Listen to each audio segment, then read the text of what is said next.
Hi అండి. మా మదనపల్లె భగవద్గీత జరుగుతూ ఉంది. మహాభారతము సుమారుగా కొన్ని రోజులు, ఇంకా లాస్ట్ రోజు ఈరోజు మేము వెళ్ళాం, చూసాం మహాభారతము. మీరు చూసి ఉంటే కింద కామెంట్ చేయండి. లాస్ట్ రోజు కాబట్టి జనాలు భారీగా వచ్చినారు మదనపల్లిలో మహాభారతం చూసేకి. మనం కథలంటే వెళ్ళి చూడాలి. మహాభారతము సినిమాలు పోయే బదులు చూడడం మేలు కదా.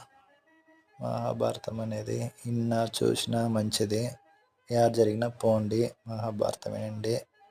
మీరు చూసింటే కింద కామెంట్ చేయండి. జై శ్రీకృష్ణ. జై జై శ్రీకృష్ణ.